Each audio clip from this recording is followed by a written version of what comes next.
Na aula anterior, você aprendeu como utilizar estruturas relacionais e lógicas.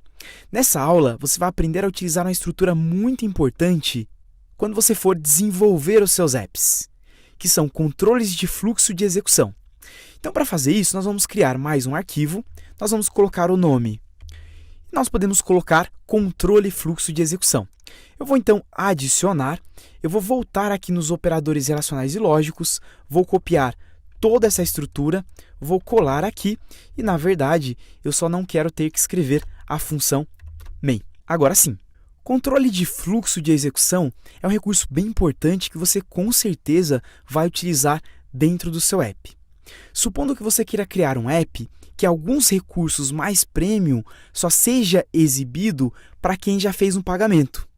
Ou ainda, você quer exibir um botão apenas se o usuário tiver feito uma etapa anterior. Para fazer tudo isso, você pode utilizar controle de fluxo. E para isso, nós vamos utilizar basicamente essa estrutura. Nós temos aqui um if, que do inglês quer dizer se. Então, se dentro dos parênteses, nós vamos colocar uma condição. E as condições, nós vamos criá-las utilizando operadores relacionais. Então, aqui eu posso colocar uma condição e, baseado nessa condição, o que estiver dentro das chaves será executado. Então, vamos a um exemplo que fica mais fácil de entender.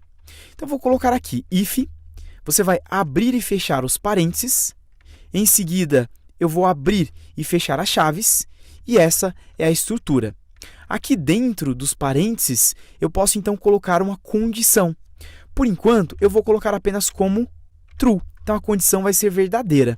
Eu vou escrever aqui println e vou escrever verdadeiro. Se eu executar agora, ele vai printar então aqui o texto verdadeiro. Se eu colocar aqui no if false e executar mais uma vez, agora ele exibe nada. Por que ele não exibe nada? Ele só vai entrar aqui dentro caso seja verdadeiro. Então, utilizando o if, dentro dos parênteses você coloca a condição, e se essa condição for verdadeira, será executado o que você colocar dentro das chaves.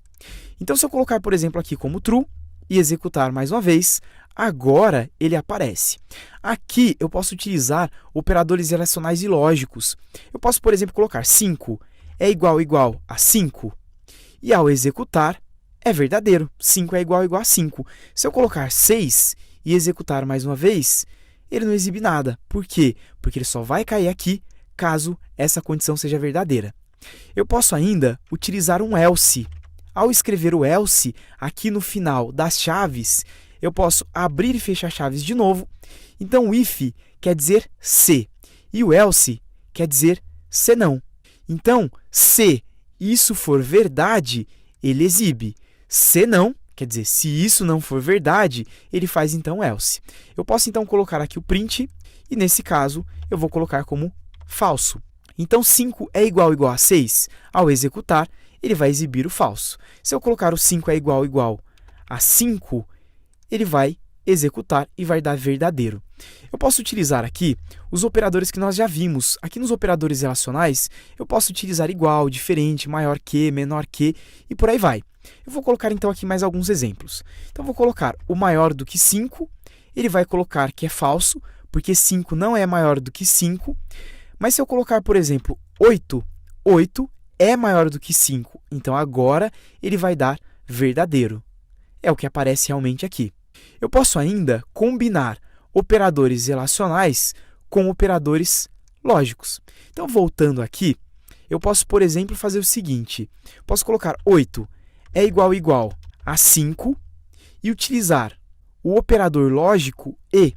E eu posso colocar aqui, por exemplo, 6 é igual a 6. Eu vou colocar aqui os ambos iguais, pois o e, apenas lembrando que nós vimos na aula anterior, ele só vai dar verdadeiro caso seja igual em ambos os lados. Ao executar, então, aqui, ele vai aparecer verdadeiro, porque 5 é igual a 5 e 6 é igual a 6. Se eu colocar, por exemplo, aqui 4, ele já vai exibir o falso. Por quê? Porque 4 não é igual a 5, mas 6 é igual a 6. No caso do e, ambas as condições têm que ser verdade. Então, esse lado tem que ser verdade e esse lado também tem que ser verdadeiro. Eu posso também utilizar o ou. Eu vou apagar o e, vou colocar o ou, e ao executar, com o ou, ele vai mostrar verdadeiro se um dos lados for verdadeiro. Se os dois lados forem falso, ele vai exibir a opção falso, que é realmente isso que aconteceu. Se eu colocar 6 igual a 6, ele vai exibir verdadeiro, pois um dos lados é verdadeiro, e se eu colocar, por exemplo, 5 é igual a 5 e executar, ele também vai exibir verdadeiro, pois nesse caso, os dois lados são verdadeiros. Eu comentei esses dois blocos de código, pois agora nós vamos ver um outro exemplo. Então, eu vou colocar aqui idade, eu vou colocar 10, e a ideia é que eu quero que se a pessoa tiver menos do que 14 anos, então é uma criança. Se tiver a idade maior ou igual a 14 e menor do que 18, é adolescente. Se for maior do que 18, então é um adulto. Então, para fazer isso, eu vou utilizar um if, e agora eu vou colocar então a primeira idade, o primeiro teste. Então, se a idade for menor do que 14, eu vou utilizar um println e eu vou exibir criança. Então, se a idade for menor do que 14, ele vai exibir criança. Se eu executar, ele já vai exibir normalmente aqui criança. Só que eu quero criar mais um intervalo, eu poderia ter mais intervalos. Então, menor do que 14 é criança. Entre 14 e 18 é adolescente. Maior ou igual a 18 é adulto. Para fazer isso, você pode utilizar um else if. Exatamente. Eu posso colocar então aqui um else if, abrir e fechar parênteses também, e em seguida abrir e fechar chaves. Aqui dentro eu posso colocar mais um teste. Então, se a idade for maior ou igual a 14, então menor do que 14, quer dizer 13 anos, é criança. Maior ou igual a 14 e a idade for menor do que 18. Então, se a idade for menor ou igual a 14, aliás, for maior ou igual a 14, e a idade for menor que 18, quer dizer, de 14 até 17, eu quero exibir adolescente. Eu poderia utilizar o else if mais uma vez e continuar criando. Por exemplo, eu poderia colocar maior ou igual a 18 e menor, por exemplo, do que 30. E aí eu colocaria uma outra categoria. Daria para ir fazendo isso várias vezes. Então, o else if ele pode ser feito várias vezes. E sempre, dentro dessa cadeia, ele só vai cair em uma única condição. Caso ele não caia em nenhuma condição, então ele vai cair no else. O else é caso nenhuma das condições anteriores seja verdadeira, ele cai então aqui no else. E nesse caso, nós vamos exibir adulto. Ao executar, perceba que já aparece aqui criança. Se eu colocar uma idade de 15 anos e executar mais uma vez, já vai aparecer adolescente. Se eu colocar uma idade, por exemplo, 17 anos e executar mais uma vez, continua adolescente, porque é menor do que 18. Mas se eu colocar exatamente 18 e executar, já aparece adulto. E ele caiu aqui dentro do else. Eu posso ainda fazer de uma maneira simplificada esse else if e eu consigo, por exemplo, associar o resultado de um else if a uma variável. Então, vamos colocar aqui mais um exemplo. E nesse exemplo, eu tenho uma variável média. Se a média for maior que 6, aprovado. Eu poderia colocar até maior ou igual a 6. Então, se for maior ou igual a 6, aprovado. Se não, reprovado. Qualquer média menor do que 6 vai ser reprovado. Então, eu posso executar.